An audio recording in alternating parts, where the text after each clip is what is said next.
Hi friend, நம்ம இன்றைக்கி ஆடுங்க வீடியோலாம் பார்க்க முடியாது. ஏன்னா நம்ம காலையிலேயே இன்றைக்கி வெளியில் வந்துட்டோம். வீட்டுக்கு வர சாயந்தரம் ஆகிடும். நம்ம எங்கே போகிறோம், எதுக்காக போகிறோம் அப்படிங்கிறத போக போக வீடியோவில் பார்க்கலாம். நம்ம வீடியோ பிடிச்சிருந்துச்சுன்னா லைக் பண்ணுங்கள், ஷேர் பண்ணுங்கள், கமெண்ட் பண்ணுங்கள், சப்ஸ்கிரைப் பண்ணுங்கப்பா. இப்போ உக்கோட்டைங்கிற ஊருக்கு தான் போயிட்டுருக்கோம். எதுக்காக அப்படின்னு பார்த்தீங்கன்னா, ஒரு பட்டுப்புடவை எடுக்கிறதுக்காக தான் போயிட்டுருக்கோம்.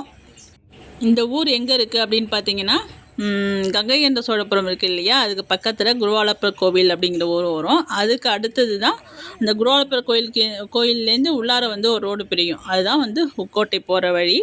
அந்த ஊரில் பார்த்திங்கன்னா எல்லாருமே பட்டு நெசவு தான் பண்ணிக்கிட்டு இருக்காங்க. பட்டு கைத்தறி, அதாவது பட்டு உற்பத்தி பண்ணிகிட்டு இருக்காங்க. பட்டு புடவைலாம் அங்கே தான் போயிட்டுருக்கோம். எல்லார் வீட்லேயுமே பட்டு பட்டு புடவை அது மாதிரிலாம் எல்லார் வீட்லேயுமே சேல்ஸ் பண்ணுறாங்க.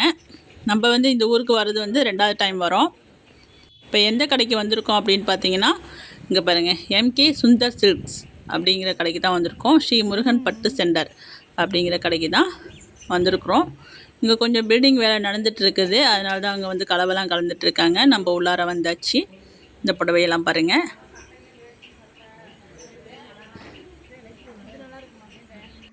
நம்ம நிறைய புடவை எடுக்க போகிறதில்ல, ஒரே ஒரு புடவை மட்டும்தான் எடுக்கிறோம். ஆனால் நிறைய கலெக்ஷன் வச்சுருந்தாங்க. ஒவ்வொரு ரேட்டில் சாதாரண புடவையிலேருந்தே பட்டு புடவை வரைக்கும் ஹை லெவல் வரைக்கும் வச்சுருந்தாங்க. ஒரு 1000 ரூபாயிலேருந்து ஸ்டார்டிங்லேருந்து புடவைலாம் வச்சுருந்தாங்க. இதெல்லாம் பார்த்திங்கன்னா குபேரப்பட்டு அப்படின்னு சொல்லிட்டு 1000 ரூபா அப்படின்னு சொன்னாங்க. நம்ம விலை கேட்டோம். அது 1000 ரூபான்னு சொன்னாங்க, இந்த பிங்க் கலரு. இப்போ நம்ம எடுக்கிறது பட்டு எடுக்கிறோம். அந்த பட்டு புடவையோட ரேட்டு 3500 ரூபா போட்டிருந்தாங்க, ஒன் சைடு பார்டரு. ஆனால் நம்ம ஒரு ரேட்டு கொடுத்து வாங்கிட்டு வந்துட்டோம். கலெக்ஷன் பாருங்கள், நிறையாவே இருந்துச்சு. ரேட்டுக்கு தகுந்த மாதிரி காலையிலே ஓரளவுக்கு கூட்டமாக தான் இருந்துச்சு கடை. இவங்க தான் எங்கள் அம்மா, அவங்க தான் எடுத்துகிட்டு இருக்காங்க. போன வேகத்துக்கு டக்குன்னு ஒரு புடவையை செலெக்ஷன் பண்ணி எடுத்துகிட்டு வந்துட்டோம். ஏன்னு பார்த்தீங்கன்னா ஃபங்க்ஷனுக்கு டைம் ஆயிடுச்சு. அதனால் டக்குன்னு எடுத்துகிட்டு டக்குன்னு வெளியில் வந்தாச்சு.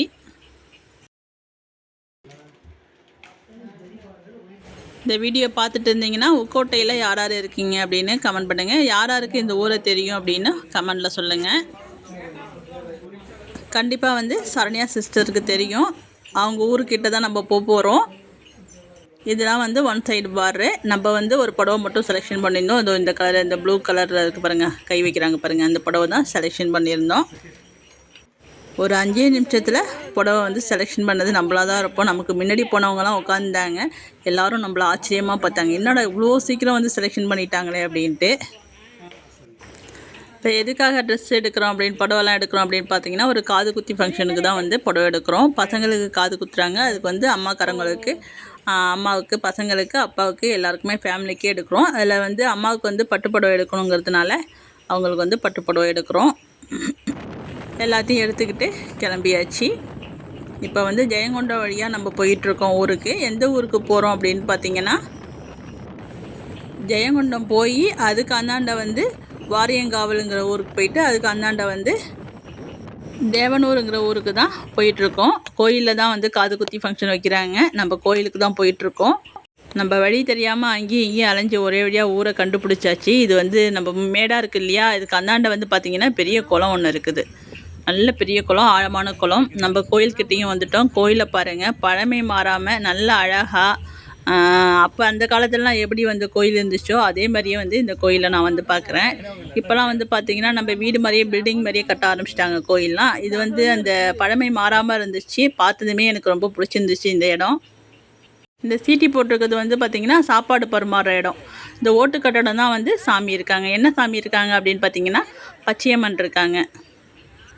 இது சரண்யா ஊர் தாண்டி அடுத்த ஸ்டாப்பிங்கில் இருக்குது. சரண்யா யாருன்னு கேட்பீங்க. சரண்யா நம்ம சப்ஸ்கிரைபர் தான், ரெகுலராக நம்ம வீடியோ பார்த்துட்டு இருக்காங்க. அவங்க கூட நம்மளை உன்னோட வாங்கக்கா ஊருக்கு அப்படின்னு கூப்பிட்டுருந்தாங்க. நம்ம இந்த ஊருக்கு தான் போகிறோங்கிறது தெரியாது. போனதுக்கப்புறம் தான் தெரிஞ்சது நமக்கு. இந்த ஊரை தாண்டி தான் இந்த கோயில் இருக்குங்கிறது.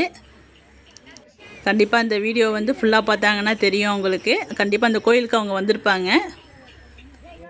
இன்னும் நிறையா சாமி இருந்தாங்க.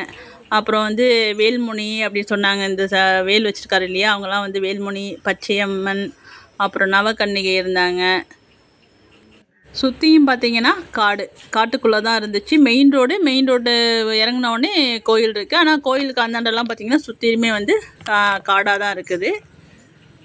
நிறைய பறவைகள்லாம் அடைஞ்சி பறவைகளோட சத்தத்தோட நல்லா அழகாகவே இருந்துச்சு. அந்த முன்னாடி உள்ள அதாவது அந்த பழமை மாறாமல் இருந்துச்சு. அது வந்து ஒரு அழகாக இருந்துச்சு. ஏன்னா இதுமாரி இடத்துலாம் இப்போல்லாம் பார்க்குறது ரொம்ப ரேராக இருக்குது. இப்போல்லாம் எல்லோரும் இடிச்சிட்டு நல்லா பில்டிங்லாம் கட்டிடுறாங்க.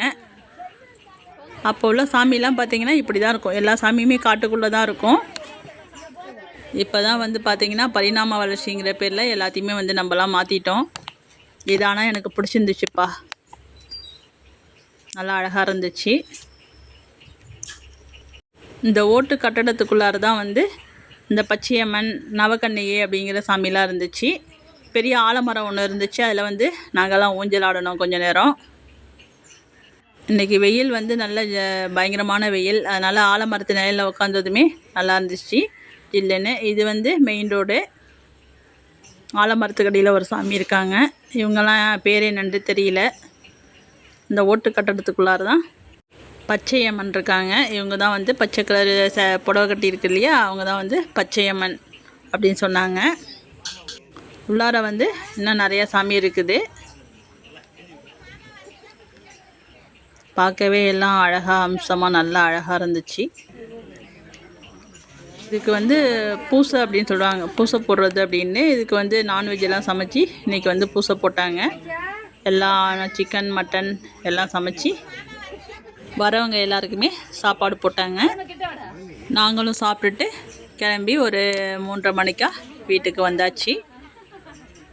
நம்ம வந்து நாளைக்கு ஆடுங்க வீடியோ பார்க்கலாம். இன்றைக்கி இந்த வீடியோ எப்படி இருந்துச்சுங்கிறத கமெண்ட்டில் சொல்லுங்கள். நம்ம வேறொரு வீடியோவில் மறுபடியும் சந்திக்கலாம்.